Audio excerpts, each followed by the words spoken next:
Daily life as a call center agent. Yan. This is our training days. NEOCAS training for the first week of our training. And syempre nandiyan ako sa 7-Eleven. And this is the first day of our NEOCAS training. And our time for this is 10 a.m. until 7 p.m. So, yan, nagagayak na ako and konting ayos lang. Then, kasi bago ako, nagpagupit ako ng hair kasi sobrang init. Then, nasa elevator tayo. Yan, first time sumakay ng elevator sa company. And yan, may second week. Ayos ulit. Alam niyo guys, so, madali lang naman yung NEOQuest. Just always listen lang sa mga ituturo ng trainer and always active listening. Ayun naman sabi ng trainer namin.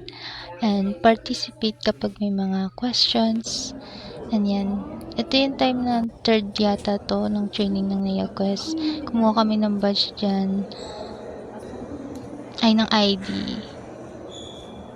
Yan, picture taking. Saglit lang naman siya. And I don't know kung anong week, anong third day yata to. Or fourth. Basta yan. Nagsunscreen ako dyan. Kasi sobrang init ng panahon that time.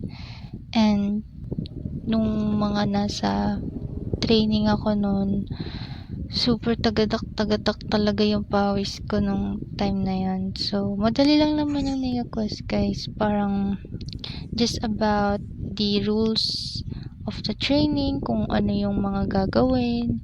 And during the training, dun mo malalaman kung ano yung procedures na pwede mangyari dun sa kinuha nyo na account.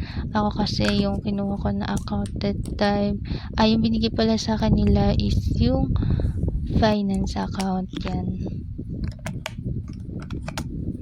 Yan lang, konting ayos lang. And then lipstick ako. Yung mga ginamit ko na product, papakita ko sa inyo. Glaze, and yung mga pabango, mga simpleng lang naman. Gayak lang para mapakita ko sa inyo.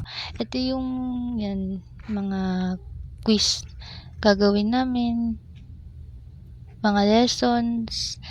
Diyan yung ituturo sa NEOQuest training sa first week ng training. Yan. Inom talaga ako ng tubig dyan kasi sobrang init talaga. Ito na pala yung fourth pala to. Fourth day.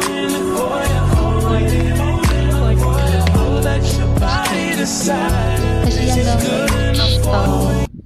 first week siya na matatapos. So, ayun lang. And ano ba sabihin ko? Hindi ko kasi nalagay yung video ng product specific training kasi na-delete ko siya dun sa drops ko na video ko.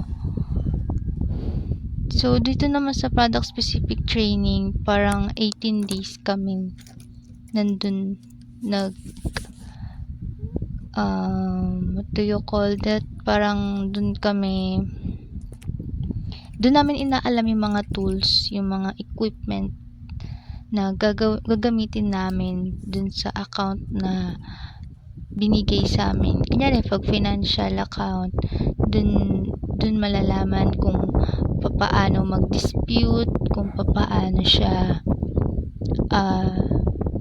i-resolve yung problem ng customer when it comes to disputing their charge or yung item na na-deliver sa kanila.